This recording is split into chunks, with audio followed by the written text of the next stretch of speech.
Hello and welcome to the channel. Full chapter explanation of the chapter The Wit That Own Hearts. The Vijayanagar Empire was renowned for its glory, wealth and cultural achievements. The Vijayanagar Empire was famous and well known because it was very powerful, rich and had many accomplishments in art, culture and learning.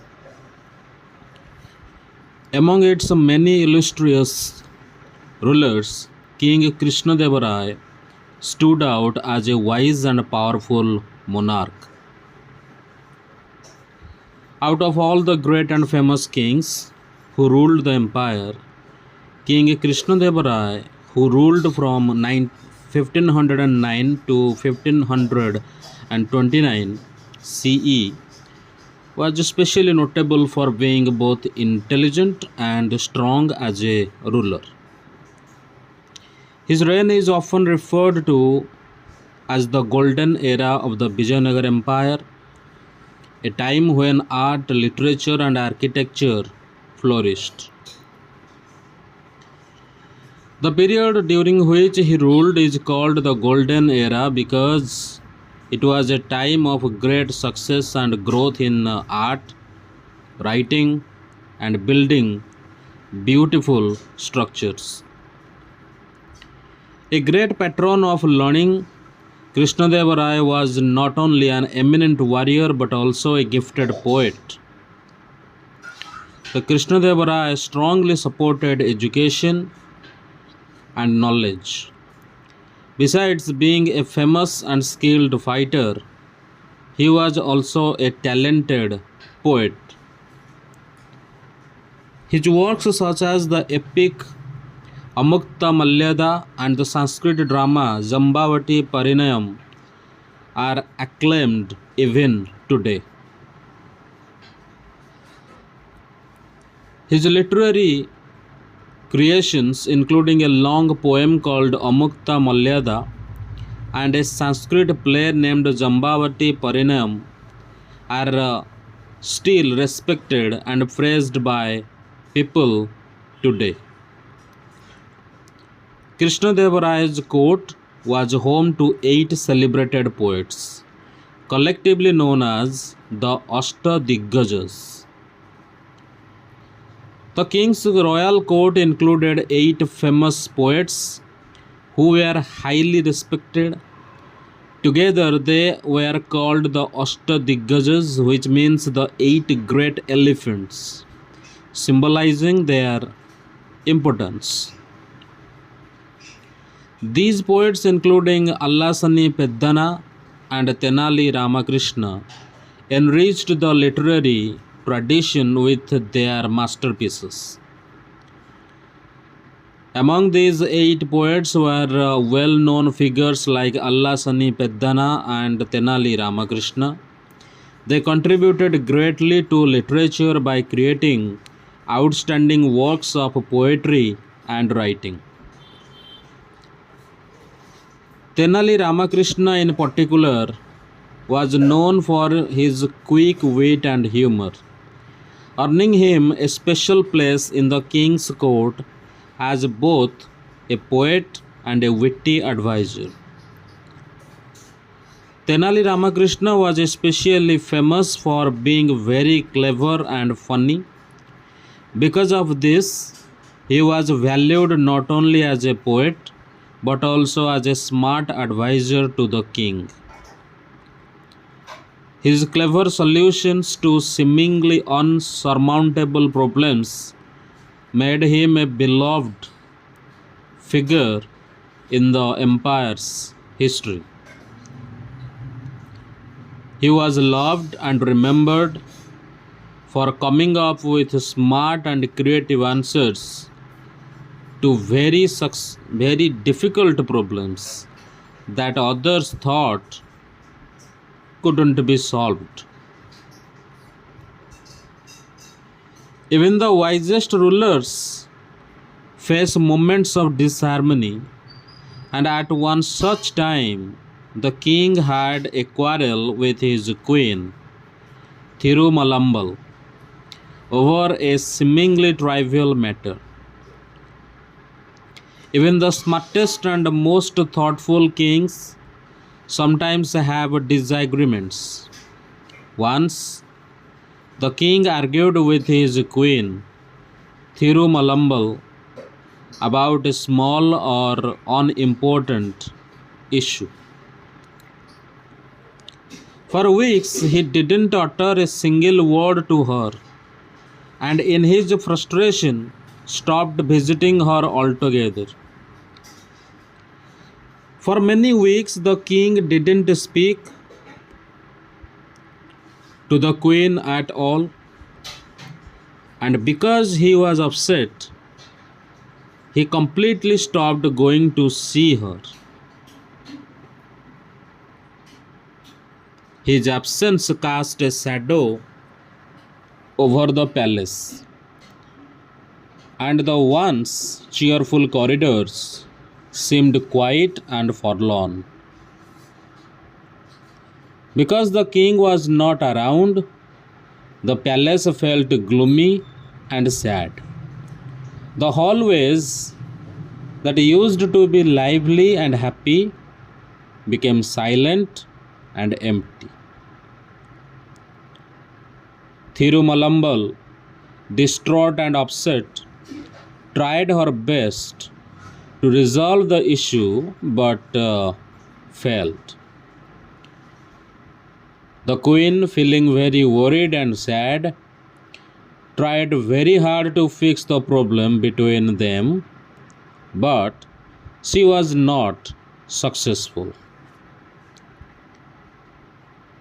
With no other alternative, she decided to seek the help of Tenali Rama, the court's brilliant and witty poet. Having no other options left, she chose to ask for help from Tenali Rama, who was known for being very clever and funny in the king's court. Rama listened patiently as the queen recounted the incident in detail. Tenali Rama carefully and calmly listened while the queen explained everything that had happened. The king wrote a poem, she began, her voice trembling. The queen started speaking with a shaky voice, showing she was emotional or nervous. She told Tenali Rama that the king had written a poem. It was filled with vague expressions: sun, moon, stars, beautiful sky, but it made no sense.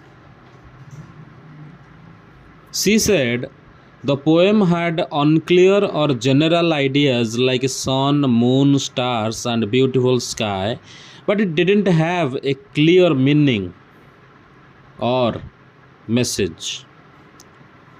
When he tried reciting it to his ministers, they all avoided him, making excuses. When the king read the poem aloud to his ministers, they didn't want to listen.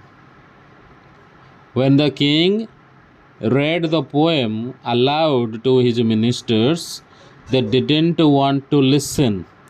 They avoided him by making up reasons to leave or be busy. It was late evening when he came to me seeking an audience.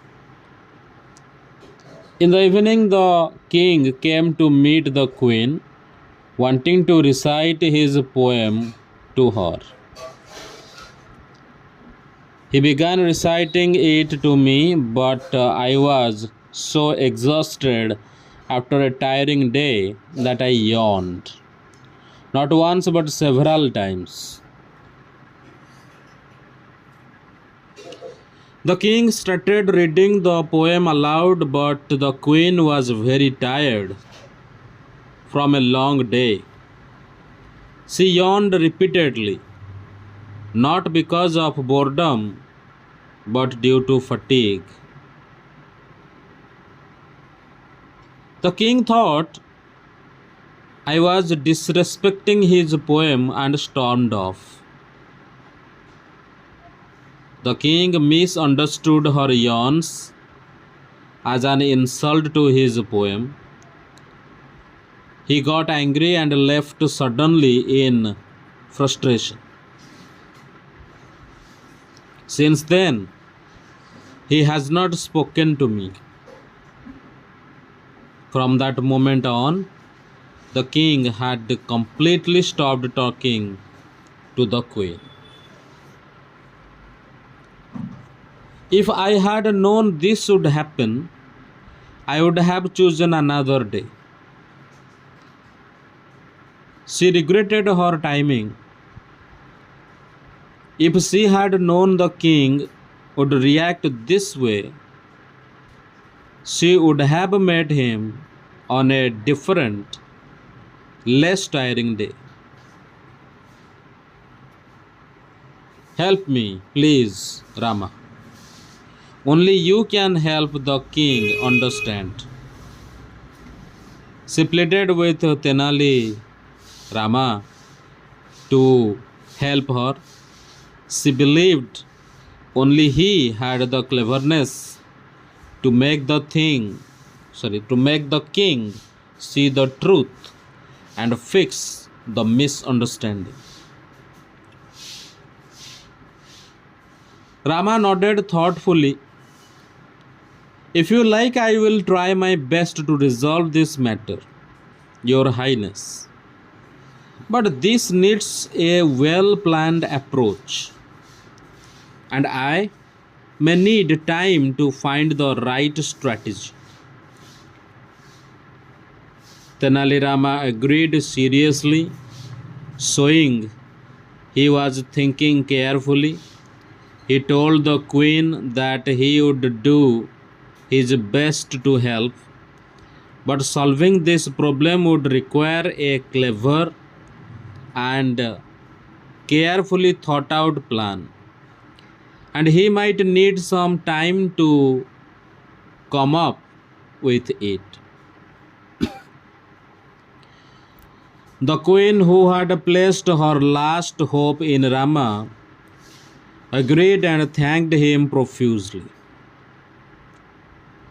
The queen, who was relying completely on Rama to fix the situation, accepted his offer and thanked him many times with deep gratitude.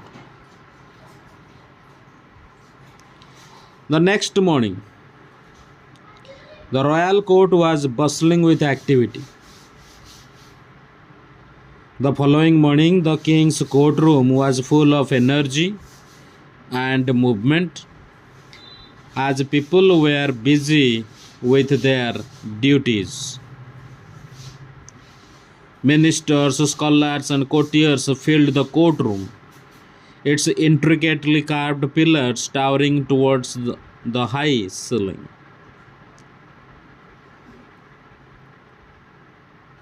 Many important people like ministers, lordmen, and members of the court were present in the hall, which had beautifully carved tall pillars reaching up to the ceiling. Rays of sunlight streamed through the open windows, illuminating the floor adorned with exquisite rugs. Sunlight came in through the windows and lit up the floor, which was decorated with beautiful, high quality rugs. Despite the lively chatter, a tension hung in the air. Even though people were talking about and the room was active, there was an uneasy or uncomfortable feeling, as if something was still wrong.